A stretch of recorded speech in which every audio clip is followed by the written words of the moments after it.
Welcome back to another episode of the At the Pylon podcast. On this week's game preview episode, we take a look ahead to the New England Patriots Week 3 matchup against the New York Jets. What do they have to do to get their first win of the season? We'll talk all that and more on today's episode. Let's dive right into it.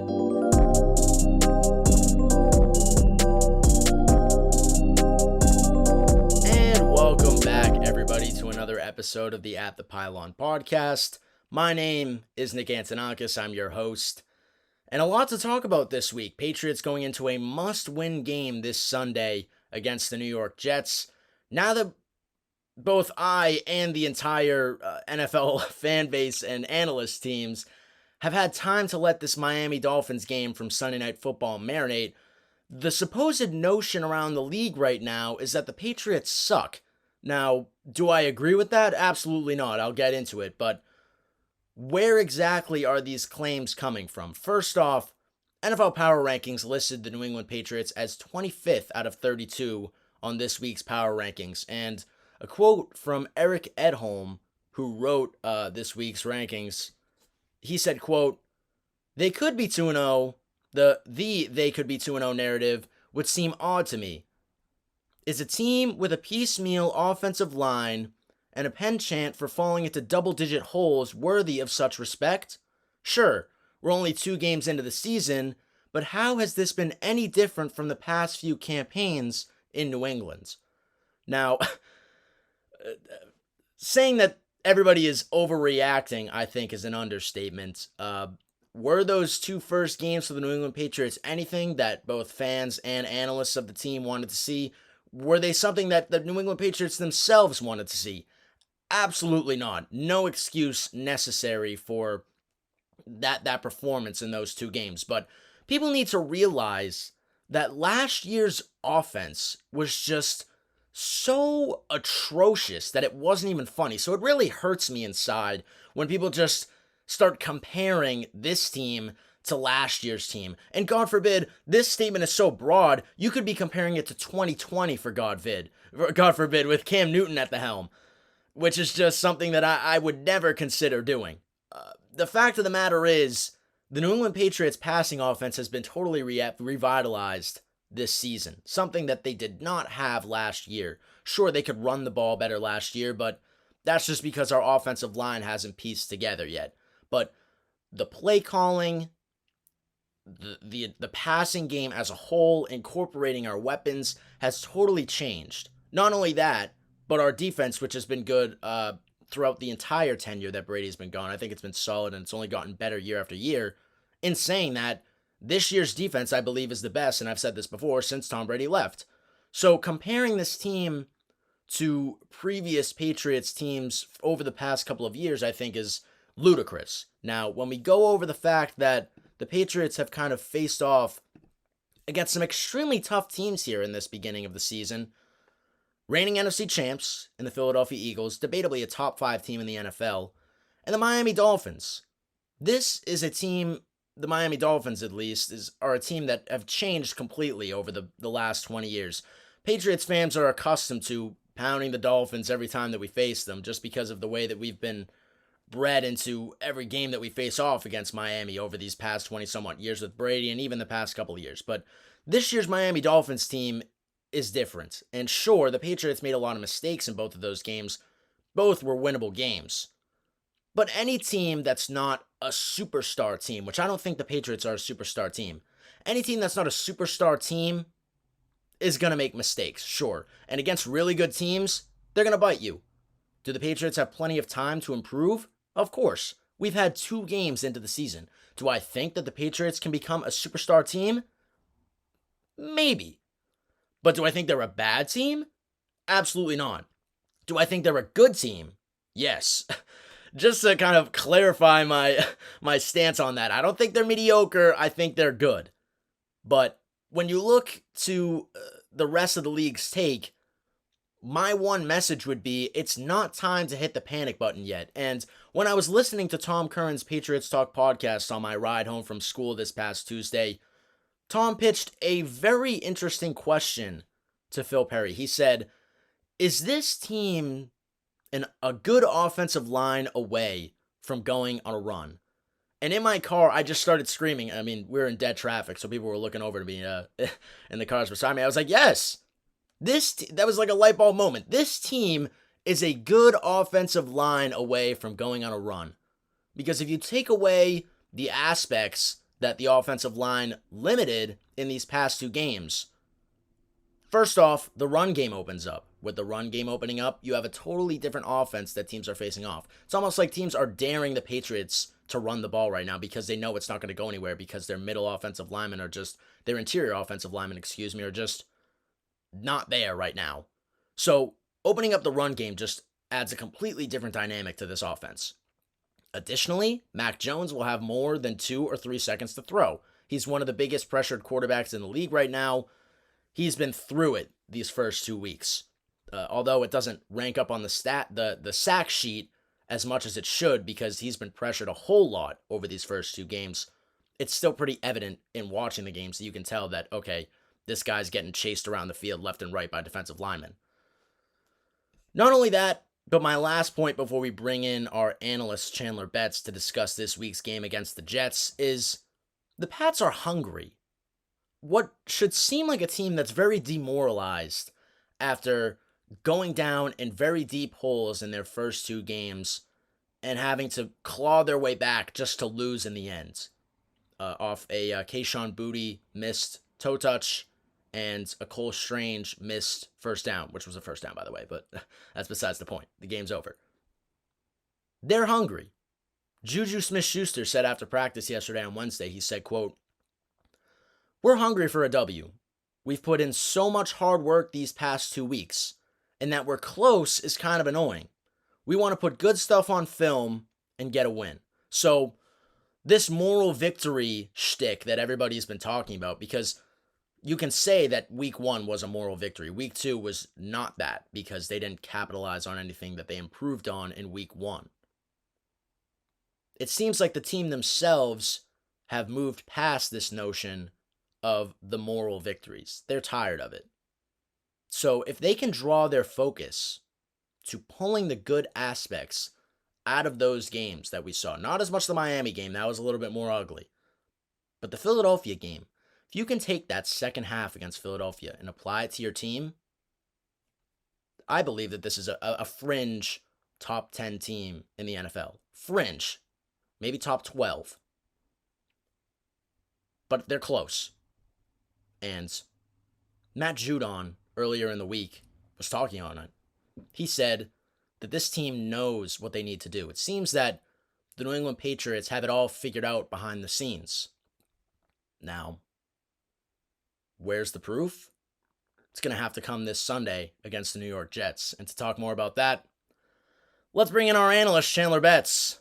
Let's go right to it. All right, we're joined by Chandler Betts, our analyst. And Chandler, on the top of the episode, I was kind of discussing how Tom Curran and Phil Perry made a good point on the Patriots Talk podcast earlier this week that this team may be an offensive line away from going on a run. Now, I saw this very interesting stat, or at least note, I should say, from Mike Reese in his emptying of the Patriots notebook against their game against the Miami Dolphins last week. He said in note number 3, and the first note is always a recap kind of like what he's going to talk about. Note number 3, so a pretty notable note. He said, quote, "The Patriots opened the game with 5 successful offensive plays, 5, 4, 6, 8, and 9 yards, before a missed block by Strange contributed to a run of -2 yards. Then a late blitzer seemed to catch Strange off guard and led to a sack that set up 3rd and 21. So it wasn't that the Patriots didn't start the game with the needed energy. It was that the execution up front ultimately sabotaged early promise. It was a constant theme throughout. When a drive broke down, it more often than not, in my view, was from an issue up front. Until the Patriots get steadier play up front, it's hard to judge everything else." In a related note, offensive coordinator Bill O'Brien noted Tuesday that the run game, which is averaging 3.8 yards per carry basically right now, has been up to needed level, saying, quote, "I think that starts with us and the coaching staff. We have to do a better job with what we believe we're going to do and see and what we're actually see on game day." Now, in considering that, a lot of the criticism has been around the Patriots falling into deep holes at the start of the game. The blame has been spread thin amongst the roster. I kind of talked about it last week that I thought the offensive line was the Achilles heel, but I didn't really notice it until Mike pointed out this stat, because the fact of the matter is we were rolling at the start of the game, although it didn't feel like it because the drive died so fast. We were rolling. So what do you think? Do you think this team is an offensive line away from going on a run here? So it's an interesting concept to say that a team is an offensive line away from being able to win, because at that point, isn't every team an offensive line away from being able to win? An offensive line and a quarterback, I suppose, which we have that quarterback. But think of, if you cast your mind back to all the good teams, I'm going to exclude the Bengals of 2020. I'm going to exclude them. Can you think of a team that has been good and not had at least an okay to good offensive line? Because I can't. I'm willing to be wrong, but I can't think of one. The Bills? They have an adequate offensive line. Do you think it's better than ours? Yeah, By a definitely. lot? Well, I think that we're seeing how poor offensive line play is right now. I And guess. they have, I mean, they put up 35 points, and Well, yeah, yeah. Well, they got the dynamic it's scrambling quarterback, so they don't really need an offensive line. it's a really interesting concept, because I don't think that we have good enough skill players to say that you are an offensive line away from winning.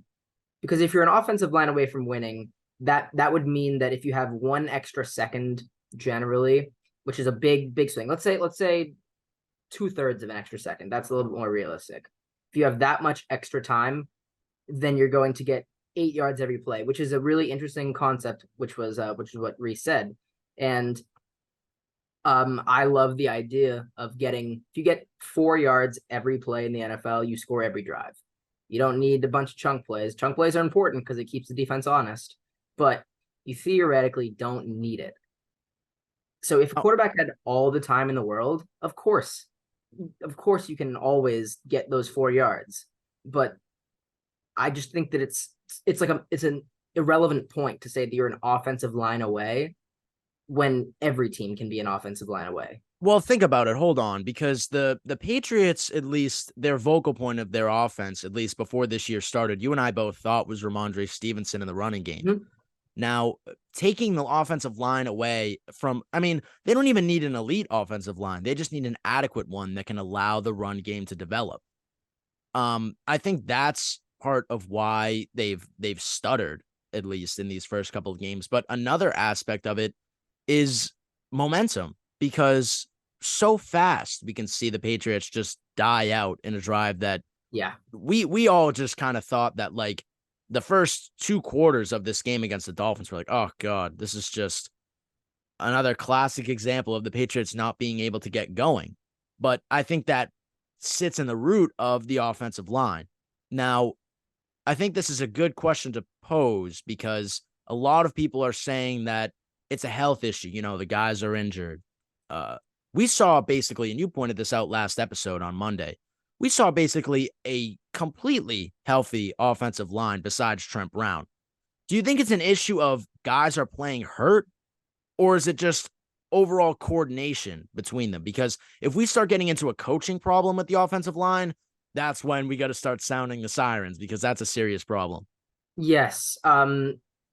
It's hard for me to say it's injuries without knowing everyone's injury status, especially when in the NFL, truthfully, everybody plays banged up. Yeah. That's not to say that injuries aren't a really important factor in terms of what people play as. People get really too caught up in Madden ratings. Will say, "Oh, Trent Brown's an 83. Why isn't he playing like an 83 today?" Maybe because he's playing at 75%, so he's a 78. Or maybe he has a lot of confidence, so he's playing like an 86. Like, it doesn't, there's too much of a sentinel, God, I can't say that word. There's too much of a fixation on the idea that a player is always who their stats tell you they are. And injuries are a big factor into that. But I don't like using that as an excuse when you feel healthy enough to go on the field. So I'm going to say it has to be a coordination issue, especially because we've had an entire offseason with all of the people on the roster and pretty much penciled in as the starters. The last signing that we had was March 16th when we signed Calvin Anderson from the Broncos. That was the last signing that we had. So from March 17th until the beginning of the first game, we had our 5 starters ready, working together, figuring out what we needed to do to have a successful season. And we very much so have not seen that. So I'm going to say it has to be a coordination issue or a talent issue if we're going to add a third into that. Now, that is a good point that you make. I think it's centered around coordination, but I don't think it's from the fact of a lack of preparation there, say, because Riley Reif was a projected starter. He's on IR. Sure. Cole Strange, a projected starter. He hasn't played a game in 9 months. But you make a good point.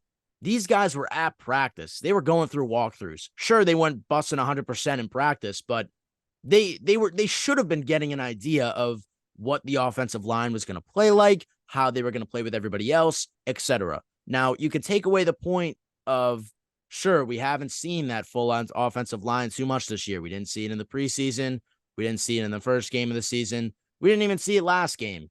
But I think some of it has to tie back to a talent issue, which Bill Belichick was trying to cover up by diving into so many offensive linemen. I mean, I think we kept 9 on the final 53-man roster. Yes. So it's just a carousel, like I said last week, and we need to kind of just hope and pray that they set us a 5 guys that can play together for more than 3 weeks, because we haven't seen that yet this year. Granted, we're only 2 weeks in, but a lot of room to grow. And I think there's a really interesting point that I kind of just started to think about.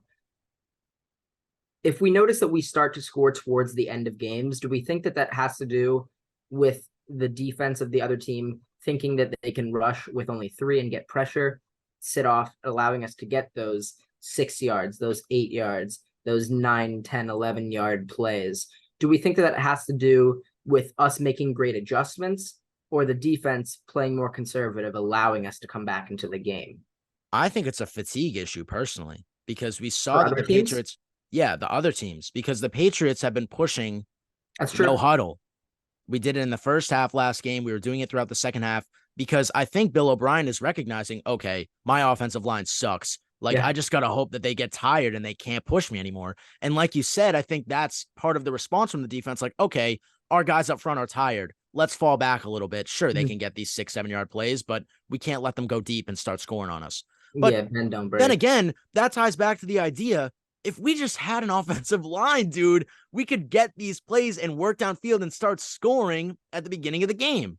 Because the fact of the matter is, you shouldn't have to wear out the team in order to hold them back for more than 3 seconds so Mac Jones has time to throw, or that we can run a running play.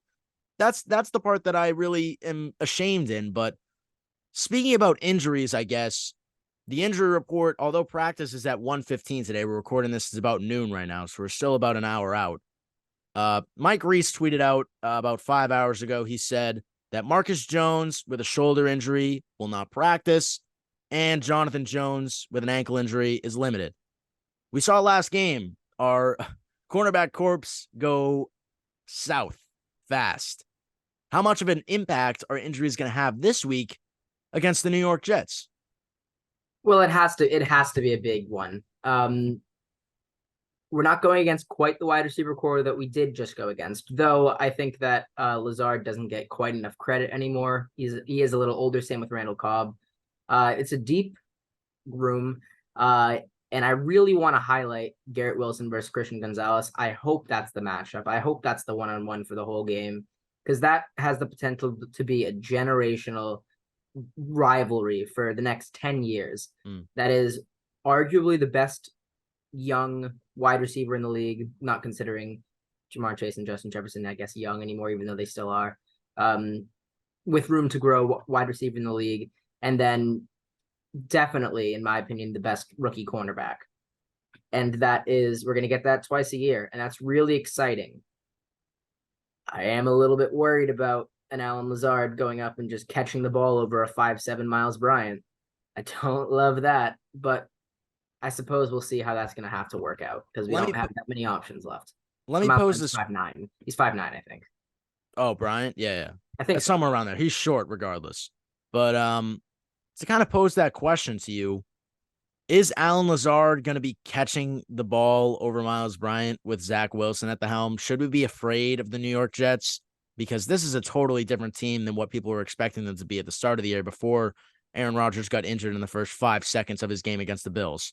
Yeah, it's very tough. As a Patriots fan, it definitely makes our lives easier that he got hurt on the fourth play of his Jets tenure. Um, he had the same amount of plays as he does MVPs, which is very funny. Yeah. But as the Patriots, afraid it's like a strong word, but we do have to be afraid of pretty much everybody. And that's not to say that we're bad, but it's the NFL and you can lose to anybody. We saw how the Giants nearly lost to the Cardinals this past week. They Yep. came back after having not scored for 6 straight quarters. They came back and I think it was a 31-28 win. Mm-hmm. That was a good game. Cardinals are, in my opinion, the worst team in football, and I don't think it's that close either. Yeah, they are.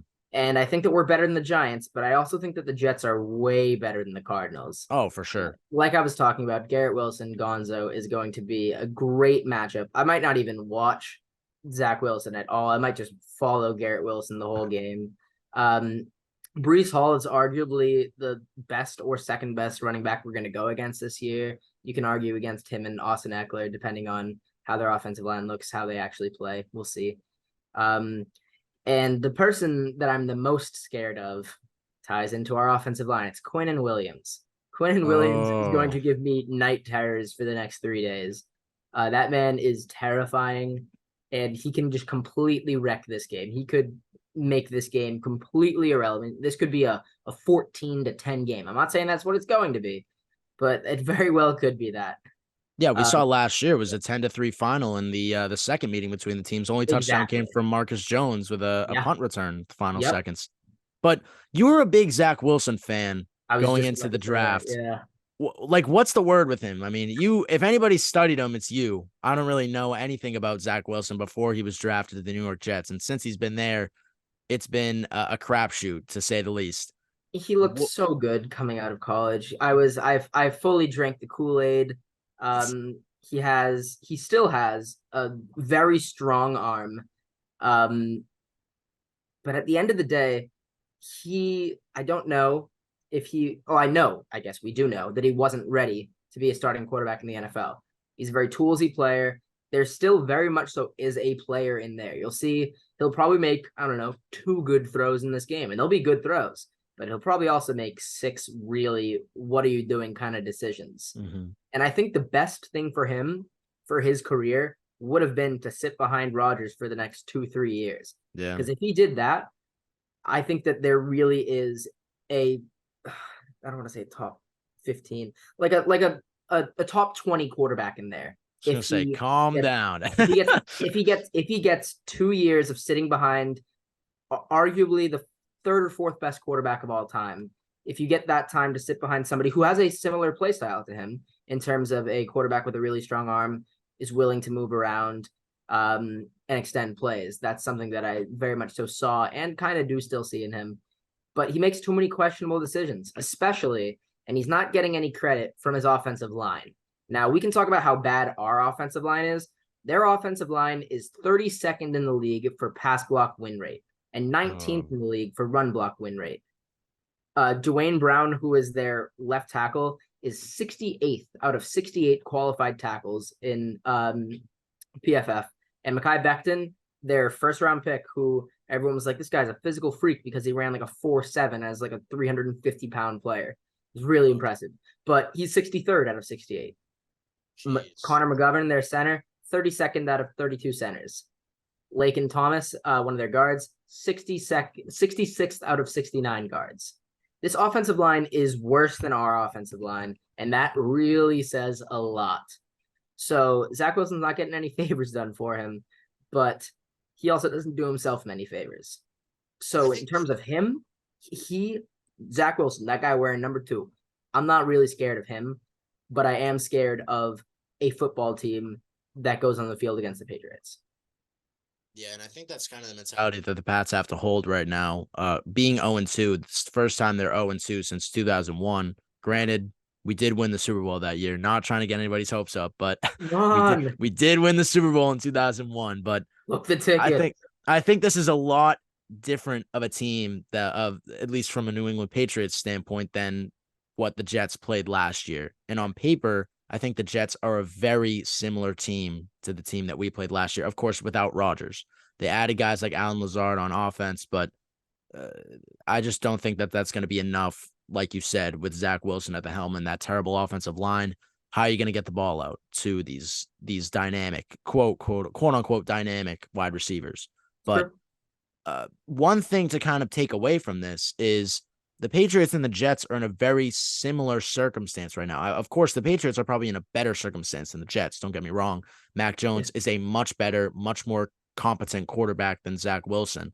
But it seems that I'm not saying that the Jets are an offensive line away from going on a run. It's more like they're a quarterback away from going on a run, but they're kind of Yeah. missing Never one. one. Both of them are missing one piece from going on a run because the fact of the matter is both teams have a great defense. It's going to be a defensive chess match between these two Sauce squads. Gardner versus Mm-hmm. Kendrick Bourne is not quite as scintillating as Garrett Wilson versus Gonzo. Yeah. As KB might have another really tough game. But compared to other teams in the AFC East, now that the Pats have played the Dolphins, the Jets have played the Bills, and now the Jets are playing the Patriots, where do you think these teams rack up? Because at the start of the year, after week one, it seemed like it was wide open. People were saying, oh, the Dolphins, they got this in the bag. The Patriots might win the division. They just had a great game against the reigning NFC champions. Yeah. The Bills are frauds, et cetera, et cetera, et cetera. Before the season started, people were saying that they were picking the Jets because with Aaron Rodgers at the helm, that's a pretty valid pick. But where do the Patriots stand in terms of the AFC East right now going into this game against the Jets on Sunday? So right now, I am very much so in the camp that Miami is the best team in the AFC East, and I think it's close with Buffalo because as much as people want to rag on Buffalo, they're a proven commodity that we know will probably win 11, 10. Let's say they'll win 11 to 13 games. That's probably pretty fair. They're going to be in that range. Miami, I think, will be in the same range this year because as we look back at last week's episodes, everyone knows how much I love this Miami offense, how they are constructed perfectly for the NFL this year. And then there's a really big gap between Miami and Buffalo and then New England and New York. You think? I think so, yes. I don't think Those that are there's a those are two huge teams. gap. I would agree with your ranking. I put Miami, Buffalo, and then I put New York. New England and New York. But I don't think there's that big of a gap between New England and Buffalo than people are thinking right now. Although the start has not been pretty for New England, Sure. I think that So, they have a lot to prove. And as much as the Dolphins, people are saying like, oh, the Dolphins made mistakes against the Pats and they still won. I think it was more of this team has developed into a very smart football team. agreed. Bill Belichick was able to lock down your number one guy in Tyreek Hill. But the Mhm. Dolphins are smart and good enough of a team right now. And you were saying this on Monday to be able to beat you in other ways. That's Yeah. not a flack on New England and their strategy because on No, paper, that's a good plan to lock up their number one guy. But it when you're makes faced off it against a makes no great trip on that team, much. yeah, when you're faced off against a great team like the Miami Dolphins with so much talent and Mike McDaniel at the offensive side of the ball, at least calling those plays, And Fangio. and Fangio on defense, they're a great team. So not to take away credit from the Dolphins because they deserve the credit as more at least than I think the Patriots deserve flack, and that's why I think the gap is a little bit thinner Agreed. At the same time, do you think that you could see Miami in the AFC Championship? this year. Yeah. No, I just Really?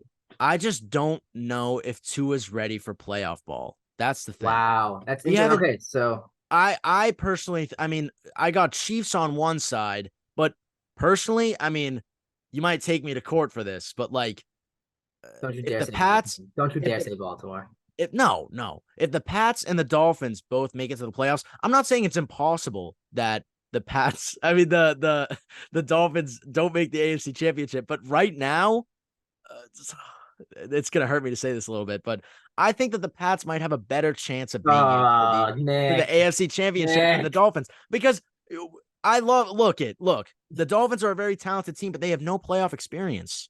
None. We don't. How many? Like we kind of don't either, other than Bill. Yeah, and I think that's enough.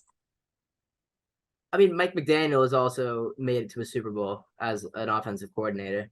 And they also almost beat a That's really a good good. Buffalo team Yeah, last year. 38. They lost 35-38 with not Mike White, Skylar Thompson as their quarterback.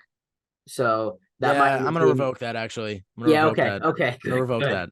He I was mean, scaring me there. but again, the gap is not that Sure. So deep. then I That's what I'm trying to also. emphasize, I guess. So then I think I know your answer to this then, but you can't see Buffalo making the AFC Championship this year. I'm trying to think of other. If the Bengals don't pull it together, it's either Well, going to be Buffalo or Miami. But so if okay, interesting point there. And then you can see the Patriots make that. I don't think I see the Patriots making the playoffs. And you think you can see them making the AFC Championship? I mean, if they get in and they start rolling like they were in the second half against Philadelphia, Sure, I but guess again, there's a chance. it's too early to tell right now. That's the thing. It's just way too early. We need to either see that the Patriots are going to develop, or are they going to just keep stalling out like they are right now? That's why I just think it's too Yeah, early to call. If they can pull it together and play like they did in the second half against the Eagles, because that to me is proof that this team has potential to play at that level, of course. I which is think that something that we there's haven't yeah, seen since Brady left. it's true. I think there's a really strong point to be made that I'm actively knocking on wood while I say this. I don't know if the Patriots lose a game by more than 12 points this year, because I think that we're going to be very competitive in every game. I also don't think we win a game by more than 12 points. I Yeah. think this is going to be a very close game. It's going to be very stressful to watch as a fan, but they're going to all be very close games. My point about there being a big gap in the AFC East Yeah. is I see Miami and Buffalo as both 11, I'll say 10 and a half plus win teams. And I see New England and the Jets as both 7 below win teams. And that's a really strong gap. And that's also partially because of schedule. But I think that there definitely is a gap there. And truthfully, I really want to say, and right now I have the Patriots as that number 3 team, but coming out of the weekend, I might flip that. It's possible. Well, yeah, I guess it depends on how Sunday goes, but at Yeah. least going into this game right now, Yeah. Patriots are number I 3. I would pick Patriots number 3, and I would argue that the Patriots are a 10-win team right now. Not more than 10, What did but you I think have that they them? can What did you get have them going into the season, if you don't mind me asking? 10-7. Wow, I had them at 5-12. Whoa. I also had no But faith in I was in the boat of make it or break it. That's true. So I mean, I was too for yeah, different reasons. but I mean, I guess you're breaking it. I'm making it. Yeah, I would now, after having seen Mac, I would probably switch that to 6-11, 7-10, but I'm not going above that. But to me, that's not making it. Like you So still got then to we make didn't it. make If it. you go 7-10, you're making a change. Yeah. So then make the change. I think there But I thought clearly you were has on to be. Mac's ship now. I'm not saying that he has to be the change, Okay.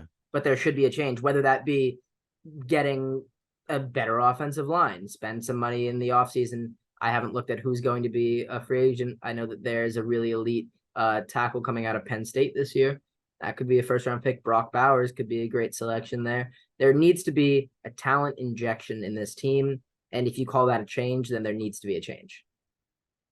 Well, I guess that's a good transition point because this Sunday holds a lot of weight in terms of where the Patriots are going to stand at the end of the regular season. Of course, it's very early right now, and both of you and I have kind of made some points here of sure the Patriots can flop like fish, but also they've shown signs of greatness here in these very short 2-game stretch. Now, going into this game against the Jets, let's dive into our keys. My 3 keys for the game. First off, you got to get to the quarterback. I don't think Zach Wilson can throw accurately on a consistent base, period. But if you get to the quarterback, we saw last game, the Jets played Dallas. The second that they started pressuring Zach, he was just up in arms, throwing balls that nobody should ever throw. Yeah. So if you can Yeah. get to the quarterback and make his day tough, the Pats are going to win this game. Second off, the offense needs to learn to convert on first down. on the Patriots Talk podcast with Tom Kern earlier this week. I know I keep bringing it up all the time, but I love it. They discussed a great point because they were talking with Matt Castle, former Patriots quarterback, during the game reaction, not on the podcast, but they were reacting to the game. They brought up this story. And Castle, being a former QB, said that it's so tough to constantly convert on third down, to not get a first, not get a second, and then on third down, you got to get the first because it's a pressure overload on the offense. So if the Patriots can just get a couple of stretches here and there where it's first down and they get a 10-yard play, that's going to mean a whole different world for New England. Last but not least, and I believe if the Patriots can do this, they're going to win this game locked, I would say. They got to score first. They haven't led this year against the Miami Dolphins or the Philadelphia Eagles. They haven't led once. If we can score a touchdown first, I believe this game will go swimmingly because our defense is so elite that if we're not playing from behind, I think we're going to be able to contain and suffocate teams. But what do you think? So before I get into my keys, I just want to talk about the Matt Castle point because that actually ties into what is maybe one of, I think, the most important things in football that doesn't get talked about nearly enough.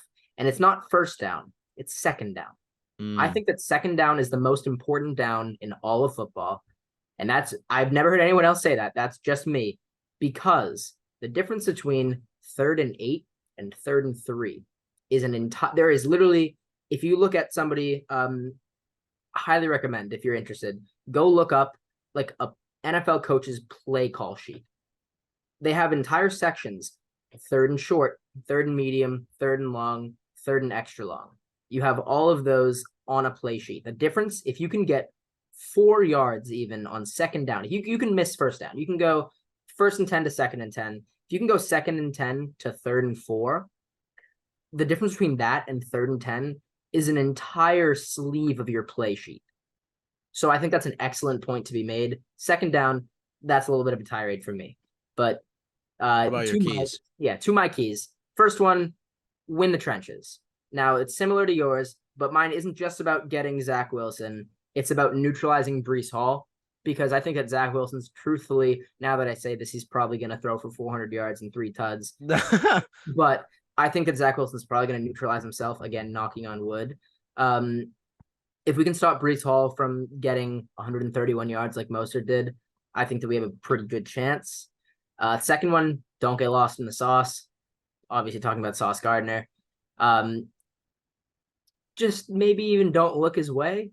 He's a very scary person, and he's going to shadow. I don't know if he's going to be on KB. I said that earlier. He could also be on Devontae Parker, because Devontae Parker is a really strong vertical threat for us. But if he's on one, the other one doesn't have him. So scheme away from him, hopefully.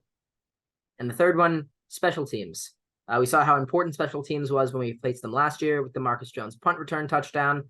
If we can win special teams, if we can not make our own mistakes, especially there, and if we can avoid Sauce Gardner and maybe give Mac time to breathe before he throws the ball and have him be able to stay in the pocket, I think that we have a chance to win the game.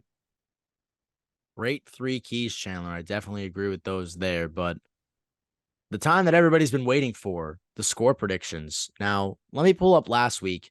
You were right again picking the Dolphins. You're 2-0 on the year. I'm not happy about it. I'm not happy that I'm right. I'm not happy about it. I'm 0-2, just like our faithful Patriots. But going into this game, Chandler, Pats, Jets, what's your score? Who's winning? Okay. I really thought about this. If you couldn't tell from my putting the Patriots slightly above the Jets, but I really talked about how that is a close one that can very easily be flipped. God. There's a lot to be said about their defense being super strong and our offense maybe not being able to actually go against that. Don't do this to me, dude. Come on. I don't know if Ramondre's good enough right now. Bro, come on. Don't do this. Right now. I really don't. Patriots 24-20. Come on, let's go. Yeah. We're doing this. Yeah. Here. Come on. I'm going to be so sad if we lose because we are 24-20. It's not by much, but we are better than them. 24-20. Patriots win. Come on. Well, I'm picking the Pats as well, and I also Come have them on. scoring 20. I also have them scoring 24 points. I have the Patriots winning 24-6. Oh, And jeez. next to that prediction, I wrote "God help me" because I really need the Patriots to start proving me right here because Yeah. I've had high expectations for them all year, and you heard me earlier in this episode talking about uh, 10 wins. a fraction of a possibility of I think this team might be able to make the AFC Championship, which may sound ridiculous right now, but Yeah. if the aspects of this team end up unfolding the way that I perceive them to and that we've seen at points this year, I truly believe that it's possible. But going into this Sunday's game, please, Patriots, prove me Please. right, get the win. Come on. If not, we'll have a completely different take for Meltdown. you on next Monday's Yeah. Monday post-game meltdown. reaction episode. But for that, my name is Nick Antonakas alongside Chandler Betts. We'll see you back here next Monday for a full recap of Patriots versus Jets. Hopefully it goes swimmingly for the Pats. If not, you want to be here regardless because it's going to be a great reaction. But we'll see you then. Thanks for watching, everybody.